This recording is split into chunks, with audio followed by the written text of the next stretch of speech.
Hello friends, ഇന്ന് നമ്മൾ നോക്കുന്നത് പാനൽ ലൈറ്റ്സ് ആണ്. അതായത് ഡ്യൂട്ടൺ എന്ന് പറയുന്ന കമ്പനിയുടെ 3 വാട്ട്സ് വരുന്ന പാനൽ ലൈറ്റ്സ് ആണ്. അത് പല രീതിയിൽ നമുക്ക് യൂസ് ചെയ്യാൻ സാധിക്കും. അതായത് സീലിങ്ങിൽ വേണമെങ്കിൽ കൂടുതൽ യൂസ് ചെയ്യുന്ന ഫാൾ സീലിംഗ് വരുന്നില്ലേ, ഫാൾ സീലിംഗ്, ജിപ്സത്തിൻ്റെ സീലിംഗ്, അതുപോലെ തന്നെ പല മെറ്റീരിയൽസ് വരുന്ന സീലിംഗ്, PVCയുടെ സീലിംഗ്, ഇതെല്ലാ സ്ഥലത്ത് വരുന്നത് നമുക്കിത് യൂസ് ചെയ്യാൻ സാധിക്കും. കോമൺലി വരുന്നത് 3 മോഡൽസാണ് വരുന്നത്. അതായത് 3 കളറുകൾ: നോർമൽ വൈറ്റ്സ്, അതായത് warm whites, whites, neutral whites. ഇങ്ങനെ നോർമൽ വൈറ്റ്സ്, അങ്ങനെ 3 കളറുകളാണ് സാധാരണ വരുന്നത്. നമ്മൾ കോമൺലി യൂസ് ചെയ്യുന്നത് വൈറ്റും പിന്നെ അതുപോലെ തന്നെ വാം വൈറ്റ്സ്. അതുപോലെ തന്നെ കുറച്ചുകൂടി, അതായത് ഉദ്ദേശിക്കുന്ന വാം വൈറ്റ്സ് എന്ന് വെച്ചാൽ പണ്ടത്തെ നമ്മുടെ നോർമൽ ലെവലുള്ള ബൾബ്, ഫിലമെൻറ്റ് ബൾബുകളുടെ ഒരു മഞ്ഞ കളർന്ന പ്രകാശമായിരിക്കും വാം വൈറ്റ്സ് എന്ന് ഉദ്ദേശിക്കുക. അതിനേക്കാൾ കുറച്ചുകൂടി മഞ്ഞ കളർന്ന കളറായിരിക്കും ന്യൂട്രൽ വൈറ്റ്സ് എന്ന് പറയുന്നത്. പിന്നെ വരുന്നത് വൈറ്റാണ്. ഇങ്ങനെ 3 കളറുകളാണ് കോമൺലി യൂസ് ചെയ്യുന്നത്.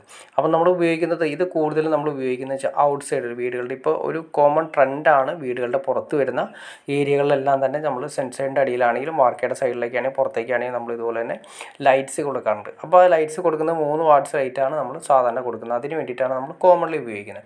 പിന്നെ ഇതിൻ്റെ അഡാപ്റ്റർ നിങ്ങൾ ശ്രദ്ധിച്ചറിയാൻ പറ്റും. അഡാപ്റ്റർ ശ്രദ്ധിക്കേണ്ട കാര്യം, അഡാപ്റ്റർ അതിൻ്റെ പൊളാരിറ്റി ഉണ്ട്. ആ പൊളാരിറ്റി ഒരിക്കലും ചേഞ്ച് പോകരുത്. ചേഞ്ച് ചെയ്ത് പോയി കഴിഞ്ഞിട്ടുണ്ടെങ്കിൽ എൻ്റെ ലൈറ്റ് കംപ്ലൈൻറ്റ് ആയി പോകാനുള്ള ചാൻസ് ഉണ്ട്. ഇതാണ് അതിൻ്റെ അഡാപ്റ്റർ വരുന്നത്.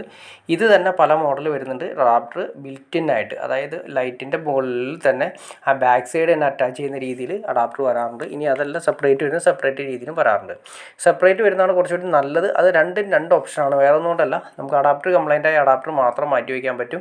ഇനി രണ്ടും കൂടി ഒന്നിച്ച് ഇൻബിൽറ്റായിട്ട് വരുന്നതെങ്കിൽ നമുക്ക് സംഭവം ഏതെങ്കിലും അഡാപ്റ്റർ കംപ്ലൈൻ്റ് ആയി കഴിഞ്ഞാൽ സെറ്റ് മൊത്തം നമുക്ക് മാറ്റേണ്ടതായിട്ട് വരും. പക്ഷേ വേറെ ചില ഏരിയകളിൽ നമുക്ക് ഈ പറഞ്ഞ ലെവലിൽ അഡാപ്റ്ററിൻ്റെ ഗ്യാപ്പില്ലാത്ത സ്ഥലങ്ങളിൽ നമുക്ക് ലൈറ്റിനോട് കൂടെ അഡാപ്റ്റർ ഉള്ളത് തന്നെ യൂസ് ചെയ്യേണ്ടതായിട്ട് വരും. ഇപ്പോൾ എൻ്റെ പൊളാരിറ്റി ഞാൻ പറഞ്ഞു, പൊളാരിറ്റി ഒരിക്കലും ചേഞ്ച് ചെയ്യാൻ കഴിഞ്ഞ് നോക്കണം. കാരണം നമ്മളതിൻ്റെ പിന്ന് ഊരിയെടുക്കുന്ന സമയത്ത് അതിൻ്റെ പൊളാരിറ്റി, അതായത് പ്ലസ്സും മൈനസും മാറരുത്. പ്ലസ്സും മൈനസും മാറിക്കഴിഞ്ഞിട്ടുണ്ടെങ്കിൽ അത് ആ ലൈറ്റ് അടിച്ചു പോകാനുള്ള ചാൻസ് കാര്യങ്ങൾ കൂടുതലാണ്.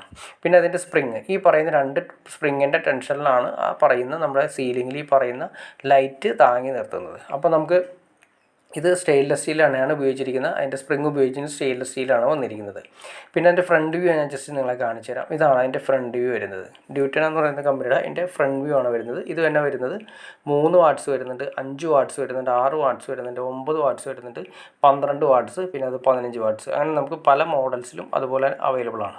അപ്പം നമ്മൾ സാധാരണ വീടിൻ്റെ പുറത്തൊക്കെ ഉപയോഗിക്കുന്ന സമയത്ത് 3 വാട്ട്സ് അല്ലെങ്കിൽ 6 വാട്ട്സാണ് യൂസ് ചെയ്യുന്നത്. റൂമുകളിലാണെങ്കിൽ നമ്മളൊരു 6 വാട്ട്സാണ് ഉപയോഗിക്കുന്നത്. റൂമുകളിൽ നമ്മളൊരു 6 അല്ലെങ്കിൽ ഒരു 4 സീലിംഗ് ലൈറ്റ്സ്, പാനൽ ലൈറ്റ്സ് കൊടുക്കുകയാണെങ്കിൽ ഒരു 6 വാട്ട്സാണ് കോമൺലി ഉപയോഗിക്കുന്നത്. പിന്നെ ലിവിങ് ഏരിയയും കാര്യങ്ങളൊക്കെ നമുക്ക് വേണമെങ്കിൽ, അല്ലെങ്കിൽ ഷോപ്പുകൾക്ക് നമുക്കൊരു 15 വാട്ട്സ് യൂസ് ചെയ്യാം. പിന്നെ ഇതിൻ്റെ MRP ഞാൻ പറയുന്നില്ല, വേറെ ഒന്നും കൊണ്ടല്ല. MRP പല രീതിയിലനുസരിച്ചിട്ട് ഓരോ മാസവും അതുപോലെ തന്നെ ഇയർ വരുന്ന സമയത്ത് ചേഞ്ച് ചെയ്യാനുള്ള ചാൻസ് ഉണ്ട്. അത് പല രീതിയിലാണ് നോർമൽ ലെവലിൽ വരുന്നത്. പല കമ്പനികളും നമുക്ക് ഇതുപോലെ മാർക്കറ്റിൽ അവൈലബിൾ ആണ്.